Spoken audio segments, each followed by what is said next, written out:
Hello viewers, আসসালামু আলাইকুম। Welcome back to my channel. সবাই কেমন আছেন? আশা করি সবাই অনেক ভালো আছেন। আল্লাহর রহমতে আমরাও সবাই অনেক ভালো আছি। তো Z F N Chowdhury family থেকে আপনাদের জানাই সপ্তম রমজানের অসংখ্য শুভেচ্ছা। তো আল্লাহর রহমতে আজ সপ্তম রমজান কমপ্লিট হবে। তো সকালবেলা উঠে আমি এই তো দেখতে পাচ্ছেন ছোলা ভিজিয়ে নিয়েছিলাম ফ্রিজ থেকে বের করে। তো সকালবেলা উঠে আগে এগুলো করতে হয়, না হলে আবার এই আইস সারতে সারতে অনেক সময় লাগে। তো সকালবেলা উঠে প্রায় আপুদের মনে হয় এই কাজটাই থাকে, ছোলা ভিজানো। আর যারা প্রতিদিনের ছোলা প্রতিদিন সিদ্ধ দেন তারা তো রাত্রে ভিজিয়ে রাখা লাগে। এখানে আমার ডাল ব্লান্ড করা ছিল, সেটা আমি ফ্রিজ থেকে বের করে নিয়েছি। আর এখন আমি পেঁয়াজ রসুন আদা, তারপরে কাঁচামরিচ ধনেপাতা যাবতীয় যা কাটা লাগে সব কেটে নিচ্ছি। তো এখন ইফতার বানাবো, ইফতারের জন্য প্রস্তুতি করছিলাম।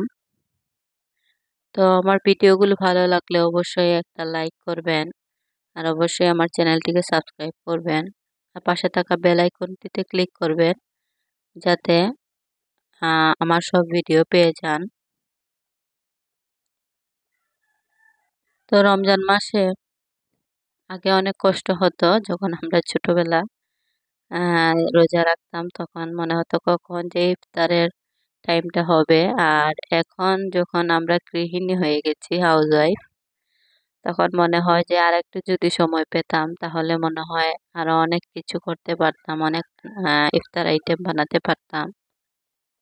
তো এক এক সময় এক এক রকম পরিস্থিতি চলে আসে। আগে যখন আমরা রোজা রাখতাম, যখন স্কুলে যেতাম, বিশেষ করে আমার কথা, তো স্কুল থেকে আসার পর গলা শুকিয়ে যেত।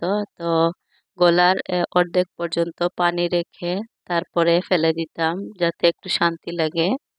তো এরকম করতাম। তো আমার মতো কে কে করতেন? আসলে রোদে পুড়ে স্কুলে গিয়ে আবার স্কুল থেকে এসে তখন যে ইফতারের টাইমটা থাকে, 4টা থেকে 6টা 6:30 পর্যন্ত ইফতার যে টাইমটা থাকে, সেই টাইম তখন যেত না। মনে হতো কখন ইফতারের টাইমটা হবে আর আমি জগ ভর্তি পানি খেয়ে ফেলবো। তো এখানে আমি আলু সিদ্ধ বসিয়ে দিয়েছিলাম। আজকে আলুর খোসা ছাড়িয়ে সিদ্ধ বসিয়ে দিয়েছি। একটু লেট হয়ে গেছে, তাই ভাবলাম যে খোসা ছাড়িয়েই দিই, তাহলে আর ঝামেলা হবে না। আর এখানে আমি পোলাওর জন্য আলু গোল গোল করে কেটে নিচ্ছিলাম, সাথে গাজরও দিব। তো এই কথাটা মনে হলো এই জন্য যে আমার ননদ শাশুড়ির ছেলে এসেছিলেন আমাদের বাসায়। তো ও রোজা রাখে নাই। তো ওকে দেখে আমার ওকে দেখে আমার শাশুড়ি বকছিলেন, বলছিলেন এত বড় ছেলে তুই কেন রোজা রাখিস না। কিন্তু ওর থেকে বড় হয়েও আমি রোজা রাখিনি, পুরো 30টাও রাখিনি আমি। এরকম করতাম। তো ঘরে অনেক আদরের ছিলাম। তো অনেক সময় সেহরিতে আমাকে ডাকতেন না। আমি ক্লাস 9-10-এও সবগুলো রোজা রাখিনি। তো এটা অনেকের কাছে খারাপ লাগতে পারে, কিন্তু এটা ঠিক হয়নি, ঠিক আছে। কিন্তু ওই সময়কার দিনে, আমার সময়কার দিনে যখন আমি ছিলাম তখন সবার আদরের ছিলাম। আর আমি আর আমার ছোট ভাই আমরা অনেক ঝগড়া করতাম রোজা রাখার জন্য, আবার আমরা রাখতেও পারতাম না। তো এই জন্য আব্বু আম্মু সেহরিতে আমাদের ডাকতেন না। তো বলতে বলতে এখানে ডিমের জন্য 4টা ডিম আমি নিয়ে নিয়েছি। ডিম ভাজি করব আজকে, ভুনা খিচুড়ি করব, ভুনা খিচুড়ির সাথে ডিম ভাজি করব। আর এখানে আমি যে ডালের ব্যাটারটা ছিল সেই ব্যাটারটাও ইয়ে করে নিচ্ছি। কিছু বরফ রয়ে গেছে শক্ত শক্ত, সেগুলো অন্য একটা বাটিতে রেখে দিচ্ছি ফ্রিজে। এতগুলো আমার লাগবে না, তো যতটুকু আমার লাগবে ততটুকু আজকে করব। আর এই ডালের বড়াগুলো রয়ে গেলে আর খাওয়া হয় না। বাসায় যদি ছোট ছোট বাচ্চা থাকে তাহলে দেখা যায় শেষ হয়ে যায়। তো আমরা যখন ভাই বোন ছিলাম তখন ইফতার বানালে তখন ইফতারের পর আবার এগুলা খেতাম। তো আম্মুকে বলতাম আরো বেশি করে কেন বানালে না। আর এখন বানালে রয়ে যায়, কারণ আমাদের ঘরের ফ্যামিলিতে সদস্য হচ্ছে 4 জন। যারাকে নিয়ে আমরা 5 জন, কিন্তু যারা তো অনেক ছোট, এগুলো খায় না। এগুলো খেতেও দিই না আমি, কারণ এগুলো ভাজা পোড়া, খেলে ওর ক্ষতি হবে। এখানে আমি যাবতীয় মশলাপাতি নিয়ে নিচ্ছিলাম ছোলা ভুনার জন্য আর ভুনা খিচুড়ির জন্য। তো কি কি দিচ্ছি আপনারা গেস করতে থাকুন। আর এখানে আমি শরবত গুলার জন্য ট্যাঙ্ক নিয়ে এসেছি। আর আমি এই শরবত ম্যাঙ্গো ফ্লেভার শরবতের মধ্যে অল্প একটু লবণ দেই, কারণ এর টেস্টটা ভালো আসে। আর এই তো চলে আসলাম পোলাও বানানোর জন্য। সরি, পোলাও না, ভুনা খিচুড়ি। তো ভুনা খিচুড়ি আজকে করব। এখানে তেলের মধ্যে রসুন ভাজা ভাজা করে নিচ্ছি, এরপরে পেঁয়াজ দিব আর আদা দিব, দিয়ে ভালো করে নেড়ে চেড়ে দিব। তো ভুনা খিচুড়িটা অনেক সহজ, কিন্তু পারফেক্টলি বানাতে না পারলে খেতে ভালো লাগে না। অনেকে ভুনা খিচুড়ি বানায়, অনেকটা হলুদের ফ্লেভার চলে আসে, আবার অনেকে কিরকম একটা স্মেল চলে আসে, তেতো লাগে, খেতে ভালো লাগে না। তো আমার ভুনা খিচুড়ি মাশাল্লাহ সবাই খেয়ে পছন্দ করেন, বলেন মজা হয়েছে। তো আমার আম্মা এরকম রান্না করতেন। তো আমি ওইখান থেকেই শিখেছি, আমার মার কাছ থেকে শিখেছি। এখানে আমি আমার এই যে হাতের তৈরি মশলাটা দিয়ে দিলাম, ওটা আগে দিতে ভুলে গিয়েছিলাম। আর কাঁচামরিচ আর স্বাদ মতো লবণ দিয়ে পরিমাণ মতো পানি দিয়ে ঢাকনা দিয়ে ঢেকে দিয়েছি। আর এখানে এসেছি ডালের বড়াগুলো তৈরি করতে। আর ডালের বড়াগুলো যখন তেলের মধ্যে ভাজা হয়, একটা সুন্দর একটা ঘ্রাণ চলে আসে নাকের মধ্যে। আর এই ডালের বড়া যখন ভাজা হয় তখনই এই ঘ্রাণে মনে হয় যে রমজানের একটা আমেজ চলে এসেছে। আর সবার বাসা থেকে এরকম ইফতারে যে বানানোর একটা ঘ্রাণ, সেই ঘ্রাণটা যখন বের হয় তখন অনেকটা ভালো লাগে। বিশেষ করে বিকাল বিকাল 3টা থেকে শুরু হয় সবার রান্না বান্না মেবি। আর এত ভালো লাগে এর গন্ধটা, মনে হয় যে এই যে রমজানটা কেন থাকে না সবসময়, এই গন্ধটা কেন সবসময় থাকে না। আর এখানে আমি তাড়াহুড়ো করে বেগুনিটা আগেই দিয়ে দিয়েছি, ভিডিও ক্লিপ করতে মনে নেই, কারণ দোকানের টাইম হয়ে গেছে আর দোকানে আগে ভাগে ইফতার দিতে হবে, তাই আগে ভাগে আমি ডালের বড়া কিছু হয়ে গেছে আর এখন কিছু বেগুনি করে আমি ওদেরকে দিয়ে দিব।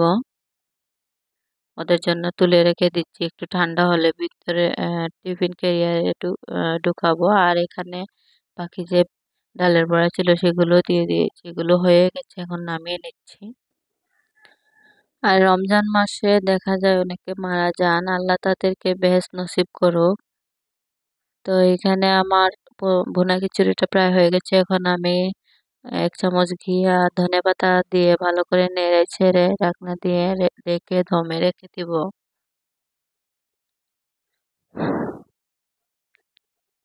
আর এখন আমি চলে আসলাম ছোলা ভুনা করার জন্য।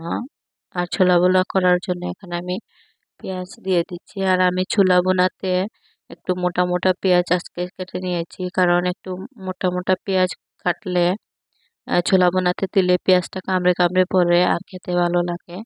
এখানে আমি মশলাটা দিয়ে ভালো করে নেড়ে তারপরে ছোলাটা দিয়ে দিচ্ছি। তো ছোলা ভুনাটা হতে থাকুক, আপনারা আমার ভিডিওটা দেখতে থাকুন। ভালো লাগলে অবশ্যই লাইক করবেন।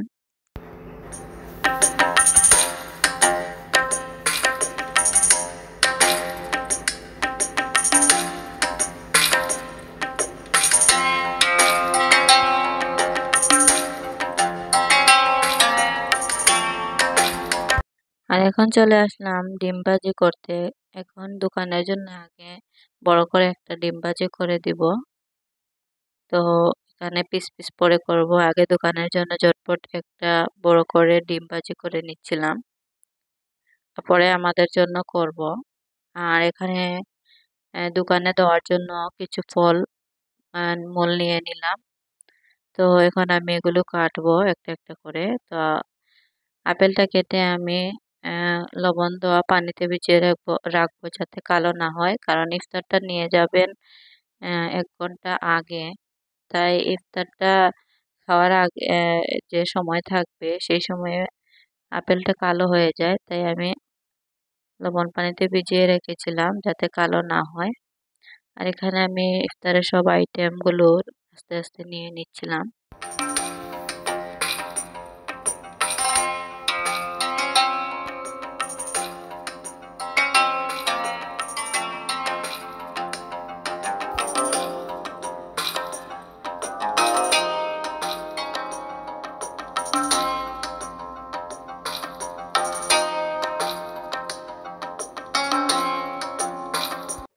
তো আলহামদুলিল্লাহ দোকানের জন্য ইফতারটা নেওয়া শেষ। এখন যারা আব্বু ইফতার নিয়ে চলে যাচ্ছেন, তো ভাবলাম আপনাদের সাথে একটু ভিডিও ক্লিপ শেয়ার করি। তো এখন চলে আসলাম আমাদের জন্য ফলমূল কাটার জন্য। আর এখানে যে আনারসটা ছিল, আনারসের এই যে সাইডে এগুলা কাটতে কাটতেও যায় না, তো এখানে আপেলও কেটে নিচ্ছিলাম। তো সব উপকরণ আমি আস্তে আস্তে কেটে নিচ্ছি। তো আমার ভিডিও ভালো লাগলে অবশ্যই লাইক করবেন আর চ্যানেলটিকে সাবস্ক্রাইব করতে ভুলবেন না। আর যে যে আপু ভাইয়ারা আমার ভিডিও দেখেন অবশ্যই কমেন্ট বক্সে একটা লাইক, একটা অনলাইন লাভ ক্রিয়েটর দিয়ে যাবেন, তাহলে আমি বুঝতে পারবো আপনারা আমার ভিডিও দেখেছেন। তো দেখতে থাকুন আমার ভিডিও।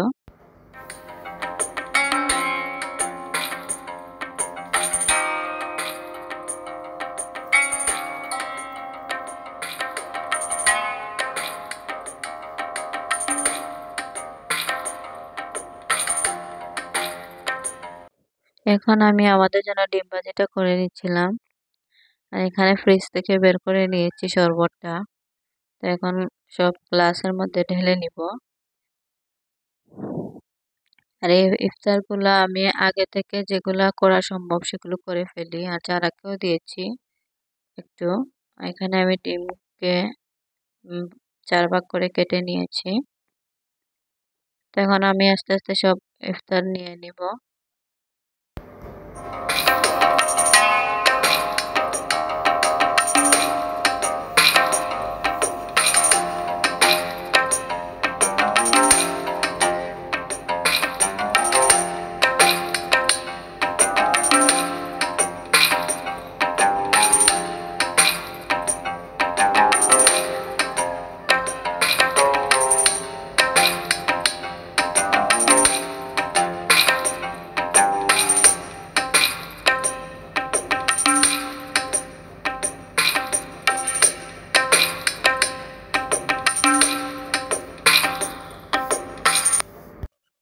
আর ইফতার পরে দেখুন টেবিলের যা অবস্থা আর রান্নার ঘরের অবস্থা। তো এগুলা এখন আমি ক্লিন করব সবকিছু। আর এই তো আমার রান্নাঘর সবকিছু আমি ক্লিন করে নিয়েছি। তো ইফতার পরে নামাজ শেষে ঝটপট এগুলা ক্লিন করতে চলে আসি, তা না হলে পরে আর ভালো লাগে না। আর এখন সন্ধ্যাবেলা একটু চা খাবো, আজকে চায়ের সাথে কিছুই খাবো না, কারণ আর খেতে ইচ্ছে করছে না অন্য কিছু পেট ভরা। আর এখানে আমার সব মশলাপাতি আমি রেডি করে নিয়েছি। আজকে সেহরির জন্য কি কি রান্না করি আপনারা দেখতে থাকুন। আসলে ভাজা পোড়া খেতে খেতে খেতে মাংস খেতে খেতে অনেক সময় ভালো লাগে না, তাই একটু ভাবলাম কচু শাক শুটকি দিয়ে রান্না করি। তো কচু শাকগুলো আমাদের বাড়ির শাক। এই কচু শাকটা একজন নিয়ে এসেছিলেন। আর এখন আমি শীতল শুটকি গুলো, আমি এখানে 3টা শীতল শুটকি নিয়েছি, এগুলো এখন ধুয়ে ফেলবো। ধুয়ে ব্লেন্ড করব পেঁয়াজ রসুনের সাথে। তো আমি কাজ করছিলাম, আমার সাথে আমার বোন কল করেছিলেন। তো আমি আপার সাথে ভিডিও কলে কথা বলছিলাম আর এই কাজগুলো করছিলাম। তো আপা বললেন, ছোট বাচ্চা নিয়ে তুই এভাবে কিভাবে ভিডিও করিস, তোর কষ্ট হয় না? তো কষ্ট হয়, আপনাদের জন্য কষ্ট করি, কিন্তু আপনারা তো লাইকও করেন না, সাবস্ক্রাইবও দেন না। তো কি আর বলবো। এখানে আমি হলুদ মরিচ দিয়ে দিয়েছি। আর এখানে কিছু মুম্বাই মরিচ দিয়ে দিয়েছি কেটে। এই তো দেখতে পাচ্ছেন আমার বোনের সাথে কথা বলছিলাম আর রান্না করছিলাম। তো এই যে সময়টা, এই সেহরির আগ মুহূর্তে, আর তখন কিন্তু সবাই জেগে থাকে আর সবাই সবার সাথে এরকম মনে হয় কথাই বলে। তো সময় দিয়ে কুলাতে পারি না, সবার সাথে কথাও বলতে পারি না। অনেকে রাগ করেন যে কেন কথা বলি না। এখানে আমি চিংড়ি মাছটাও ধুয়ে দিয়ে দিয়েছি। আজকে আমি 2টা মাছ দিব, একটা চিংড়ি মাছ আর একটা হচ্ছে টাকি মাছ। কিছু টাকি মাছও দিয়ে দিব। আসলে টাকি মাছগুলো শুটকির তরকারিতে দিলে এত ভালো লাগে। এই যে আমার পণ্ডিত মশাই এখানে কি করছেন। আর এখন এই যে টাকি মাছটা দিয়ে দিলাম। আর শুটকি কচুটা যদি ভালো করে কুটা না হয় তাহলে কিন্তু খেতে মজা লাগে না। তখন ভালো করে নেড়ে চেড়ে দিচ্ছিলাম আর আমার কচুটা হয়েও গেছে। আর এখন আপনাদের সাথে শেয়ার করব আমড়ার বোল, যেটা বলি আমরা আমড়ার ফুল মনে হয় আপনারা বলেন নাকি, সেটা দিয়ে আজকে টক রান্না করব। তো আমার শাশুড়ি আম্মা খেতে চাচ্ছেন, ওনার ভালো লাগছে না এসব মাংস টাংস খেতে। তখন বললেন যে আমাকে একটু টক রান্না করে দাও। তো ঘরের ফ্রিজের মধ্যে ছিল আমড়ার বোলটা, তো সেটা দিয়ে টক রান্না করছি। এখানে আমি পেঁয়াজ রসুন দিয়ে দিয়েছি তেলের মধ্যে, আর এখানে বড় একটা টমেটো দিয়ে দিয়েছি যাতে একটা ঘন ভাব চলে আসে, খেতে ভালো লাগে। আর এখানে আমি মশলা দিয়ে দিয়েছি। এখানে আমি মশলার মধ্যে শুধু ধনিয়া গুঁড়া আর আহ, হলুদ গুঁড়া দিয়েছি, এখানে মরিচ গুঁড়া অ্যাড করিনি। এখানে আমি টাকি মাছটা দিয়ে দিয়েছি, উনি টাকি মাছ দিয়ে টক খেতে চাচ্ছেন। আসলে টকটা অনেক ভালো হয়েছিল, কিন্তু আমি শুধু টমেটোর টকটাই খাই, আর কোনো টক খাই না, আমার ভালো লাগে না। তো এখানে আমি আমড়ার বোলটা দিয়ে দিয়েছি যখন মাছটা সিদ্ধ হয়ে গেছে, কারণ আমড়ার বোলটা তাড়াতাড়ি সিদ্ধ হয়ে যায়। আর এই তো আমার আমড়ার বোলটা হয়ে গেছে। তখন আমি ধনেপাতা কাঁচামরিচ দিয়ে শুকনো শুকনো করে করেছি, নামিয়ে ফেলবো, এত বেশি ঝোল দেয়নি। আর এই তো চলে আসলাম। এখানে কয়েকটা কই মাছ নিয়েছি, কই মাছ ভাজি করব। তো আগে কই মাছটার উপর একটু কেটে কেটে দিচ্ছিলাম যাতে মশলাটা ঢুকে। আর আনফরচুনেটলি যখন আমি ইফতার বানাই কাটা বাছা করে, তখন আমার আঙুলটাও কেটে যায়। তো আঙুলটার ভিতরে খুব জ্বালা পোড়া করছিল। তো এই তো দেখতে পাচ্ছেন কিভাবে আমি ভিতরে দাবিয়ে কেটেছি যাতে মশলাটা ঢুকে যায়। এখন আমি হলুদ মরিচ লবণ দিয়ে ভালো করে মেখে ম্যারিনেট করে কিছুক্ষণের জন্য রেখে দিব, আর সেহরির আগ মুহূর্তে এটা ভাজবো। তো এই তো এখন ভাজার জন্য চলে এসেছি, আর একটু পরেই সেহরি হয়ে যাবে। তো এখানে ভালো করে ভেজে নিচ্ছিলাম। আর মাছের সাথে, ভাজা মাছের সাথে পেঁয়াজ কাঁচা মরিচ ভাজা না হলে কি খাওয়া যায়, তাই পেঁয়াজ মরিচটাকেও ভেজে নিব। এখানে আরেকটা কথা বলি। তো আমার একটা বান্ধবী ফোন করে বলেছে যে তুই যে এই যে থাম্বনেল গুলো ছাড়িস, তো থাম্বনেল গুলো মনে হয় আমার কাছে তুই স্ক্রিনশট দিস বা গুগল থেকে ডাউনলোড করিস। আসলে না, আমি এগুলা করি, আমার এগুলা করি, ডেকোরেশন করি। আর আমি আজকে আপনাদের দেখাবো আমি কিভাবে ডেকোরেশন করি, ফটোশুট করি। আর অনেক সময় ভিডিও করে সেগুলো শেয়ার করা যায় না, লং ভিডিও হয়ে যায় আর অনেক ঝামেলা মনে হয়। ডেকোরেশনও করব আবার ভিডিও করব, আমি শুধু জাস্ট ফটো তোলার জন্য আপনাদেরকে দেখাই। আর ইফতার সেহরির আগে তো ঝামেলা করতে ভালো লাগে না, আমি আগে ভাগে কিছু করে তারপরে ভিডিও ক্লিপ করি না, জাস্ট ফটোশুট করি। আর এই যে দেখুন আমি কিভাবে ফটোশুট করি। তো অনেকে ভাবে মনে হয় এটা হয়তো ভিডিও না, অন্য কারো কাছ থেকে এটা নিয়ে এসেছে পিকচার। আসলে না, আমরা নিজের পিকচারে নিজে দেই। তো এখানে অন্য কারো পিকচার নিয়ে আসার কোনো প্রয়োজন নেই। তো দেখুন কতটা সুন্দর লাগছে। এই শোনা তো কই এটা যদি আমি আজকে ভিডিও ক্লিপটা শোনা শেয়ার করতাম না, তাহলে আমার বান্ধবীটা আবার বেশি বলতো বেশি যে এটা তোর, তুই ডেকোরেশন করিসনি। আর এই তো দেখুন বেশি আমার বেশি পণ্ডিত মশাই এখানে উনি ডেকোরেশন করছে। আর এই তো এখন এই ফলমূলগুলো ফলের ঝুড়িতে রেখে দিব সব কয়টি। যতটুকু জায়গা হয় ততটুকু, বাকিগুলো ফ্রোজেন করে দিব।